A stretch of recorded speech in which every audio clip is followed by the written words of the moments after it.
नमस्कार दोस्त, डॉक्टर भाटिया चंडीगढ़ से बोल रहा हूँ। 3 कड़ी मैंने आपको लाल किताब की पहले डिस्कस की है और मेरा मकसद है आपको लाल किताब के बेसिक से रूबरू करवाना। आज मैं बात करता हूँ कुंडली का चौथा घर। वैदिक के हिसाब से इसको माता भूमि भवन का घर मानते हैं और दिशा का सवाल है वैदिक में और लाल किताब दोनों में ही उत्तर पूर्व दिशा रिप्रेजेंट करती है। यह भाग जो होता है कर्क राशि का होता है चौथा, और इस पर हर तरह से चंद्रमा का अधिकार होता है। इसके अलावा चौथे घर के अंदर जो अधिकार हैं जिन चीज़ों के, वो मैं आपको बताऊं। एक तो माता का, एक माता का खानदान का, यानी ननिहाल मान लें आप। बूढ़ी दादी हो घर के अंदर, हमारा ये जो है रेस्पिरेटरी सिस्टम है, लंग्स हैं, ख़ास तौर से जिनको अस्थमा की बीमारी है, कोरोना के टाइम में काफ़ी लोगों को खांसी वगैरह आई, तो ये सब 4th हाउस से देखना पड़ेगा। ठंडक देने वाली शक्ति, फिर दूध, पानी, गंगा जल, बहती नदियाँ या नहर, साफ पानी के नाले और समुद्र का इस घर से संबंध रहता है। यानी कि चंद्र से संबंधित जितनी वस्तुएं हैं वो चौथे घर से देखी जाती है।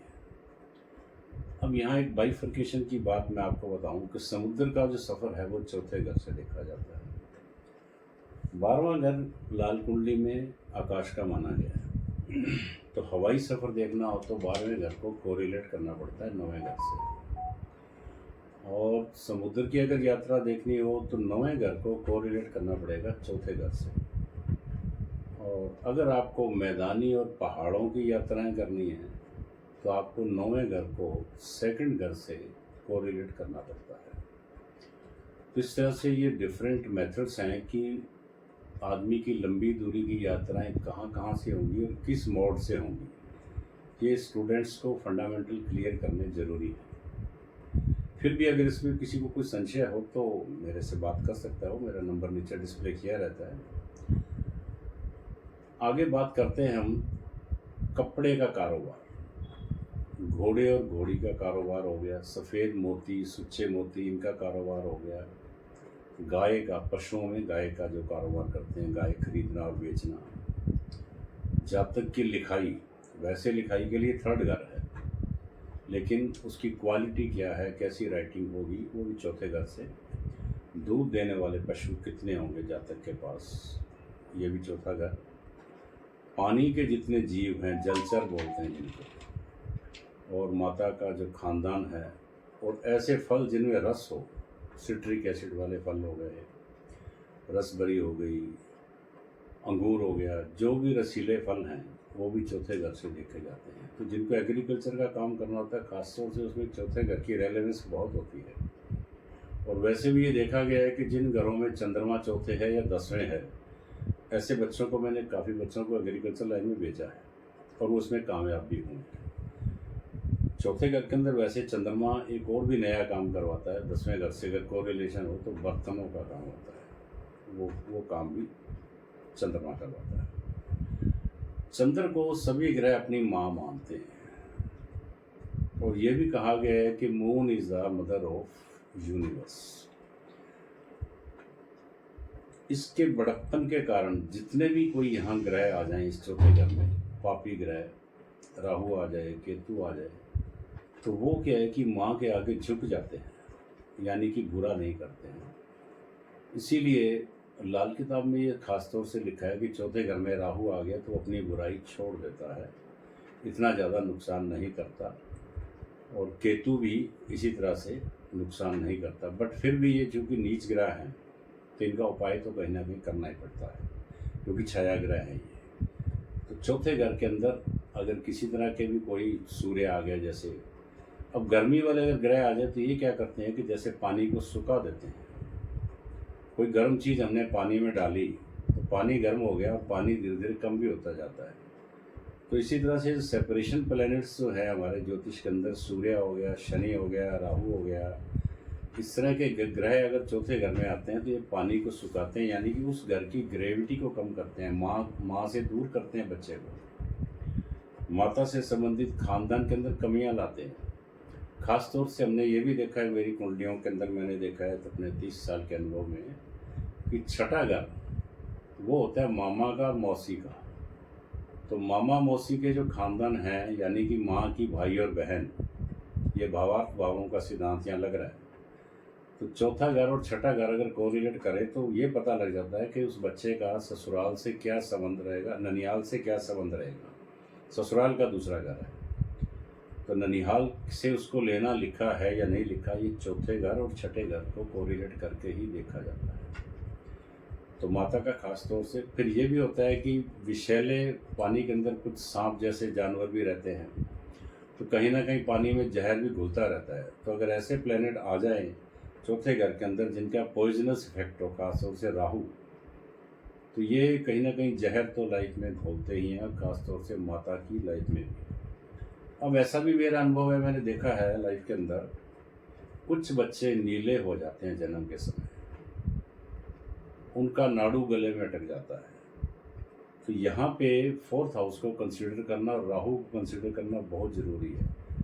चौथे घर में राहु जिस लड़की का होगा उसको बच्चे को जन्म देते समय बहुत ज़्यादा तकलीफ होती है, वो सारे कष्ट माँ ही सहन करती है, और ऐसा बच्चा 8 साल तक माँ को परेशान करता रहता है। This is my practical experience.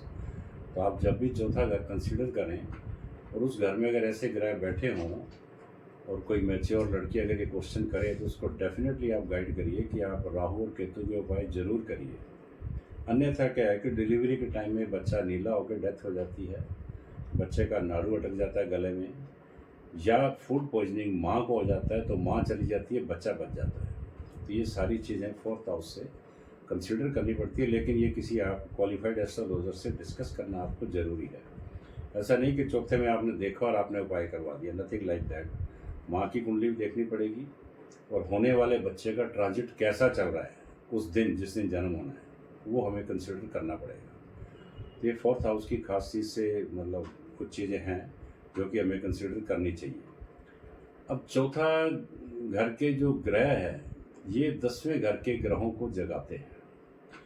जगाने का जो कंसेप्ट है ये लाल किताब ही देती है, यानी चौथे घर के अंदर अगर अच्छे ग्रह हों और 10वें घर में कोई भी ग्रह ना हो तो उसको जगाना पड़ेगा। अदरवाइज क्या है कि ये सोए हुए माने जाते हैं।